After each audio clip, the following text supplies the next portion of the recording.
Do you understand the words that are coming out of my mouth? Or do you want to see a review for Rush Hour by Tom Richardson, a Brett Ratner film? So, hey guys, that was my really bad Chris Tucker impression. One thing I've never done on my channel, or for those who really know me from a while back, and even on my Facebook reviews but I just did that exclusively, but now I'm doing it for YouTube now also. I haven't reviewed the Rush Hour films yet, and obviously for this first video, I'm going to review the first Rush Hour, then Rush Hour 2, then Rush Hour 3. I've already viewed all of them, so it's just a matter of posting these reviews now. So in the first Rush Hour, you guys, there is a character named Carter and a character named Lee. Lee's played by Jackie Chan. Carter's played by Chris Tucker. And they're both police officers slash detectives slash, people who work for the police department that are, pretty significant in their countries and then their fields. Carter is important in the U.S. just like how Lee's important over in China. And basically, they both run into a situation where they both kind of mess up on this really big mission that they were assigned with. And now, as a result, Carter's now matched up with Lee, who also matched up in China with something. And as a result, they're both kind of paired together and they both kind of have to stay out of the way of the situation that's going on with the police department that they don't want them to be involved with. Just because, the both of them have messed up so badly on those previous assignments that they just worked on earlier in the movie. But as a result, while that's taking place, them not getting in the way of anything, there's a kidnapping that goes down, and Lee knows this person who's been kidnapped. It's the daughter of this councilman that he personally knows and has worked with on things before. And so basically, Lee and Carter have to make sure that this young girl doesn't get killed and that this man, either gets the money that he's asking for or else bad things will happen, or to get the girl back and hopefully imprison the man that kidnapped her.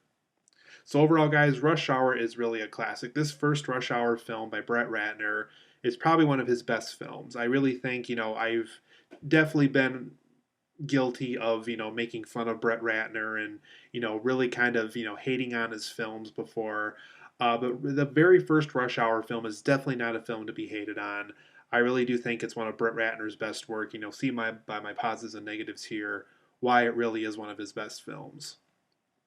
So for the first and foremost, this very first Rush Hour film is very funny. Almost every joke hits. Chris Tucker and Jackie Chan are both very good in their roles. Jackie Chan's very much this fish out of water, doesn't talk much, police officer character that we get to kind of learn throughout the course of the film. And, through Carter's big mouth, played by Chris Tucker, we really get to learn more about Lee and how he has all these good and bad connections and how that, benefits him and hurts him as a police officer. But just really funny, just absolutely funny back and forth and line delivery from these two men, and as a result, it's a very funny movie.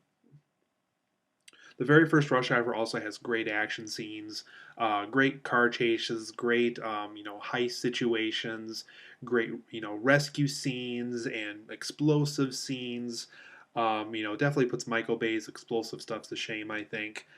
Just really well done action here. Definitely one of the best Brett Ratner action films that he's worked on, at least definitely for the action genre for sure. There's also great screen chemistry between Jackie Chan and Chris Tucker. These two men work so brilliantly together. They both kind of make fun of their viewpoints on things. And, Chris Tucker, likes to make fun of what Jackie Chan listens to for music, and Jackie Chan likes to make fun of what Chris Tucker listens to for music, and they both make fun of each other of how to pick up women at bars, and it's just really funny. These two men really know how to share a screen together really well, and, huge thumbs up to Brett Ratner for really making sure that these two men remain funny the entire film, because if this film, had bad performances from these two guys, this film wouldn't have worked so well. There's also amazing stunt work here, and the amazing stunt work really has to go to Jackie Chan here. The man will basically give up his life to perform a really good stunt for a movie, and this first Rush Hour film really showed that. He did things where one little mess up on a stunt could probably kill him. I mean, some of these stunts were falling from great distances or flipping things or picking up a heavy object and throwing them at people and stuff, and just amazing stunt work. um, Huge thumbs up once again to Brett Ratner and whoever helped Jackie Chan make sure he didn't die in these stunts. Just amazing real stunt work from Jackie Chan. And I did mention this earlier. This probably is one of Brett Ratner's best films, both just as a director for him and in the action genre, because I know he's made a couple of other films in the action genre as well. But just definitely showcased what he can bring to the table as a director. And even to this day, I think this film definitely is the reminder that, Brett Ratner isn't this completely terrible director. He knows how to make a good film. Films like Rush Hour is definitely a good example of when he's given a good script, he can handle it really well. There's also, for negatives of Rush Hour, it's not a completely perfect film.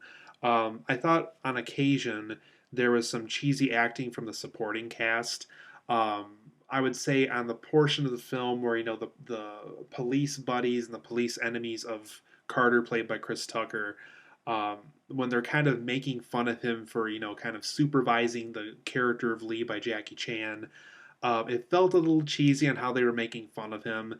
I understood, why they were doing it, why it was the way it was. It felt a little cheesy, and every once in a while throughout the course of the film, when they bring that up again of him being made fun of for supervising this guy, it felt a little cheesy in the acting department. There's also some flat side characters in this movie, besides Lee and Carter, and besides the people who are big significant roles to the overall movie, and to the kidnapping heist thing that happens later on in the movie, like the villains and all that.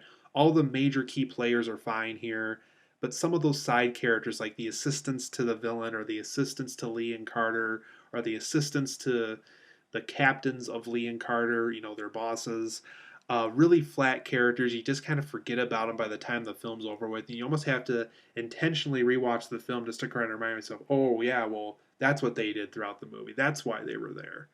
So overall, I'm going to give Rush Hour, the very first Rush Hour film by Brett Ratner, a 9 out of 10. This really is a cop classic. For those who don't like Brett Ratner and need a film to kind of save your point of view about the man, definitely go back to watch the first Rush Hour. It's definitely a great film. You won't be disappointed. And stay tuned. I have Rush Hour 2 and Rush Hour 3 as reviews coming up soon as well.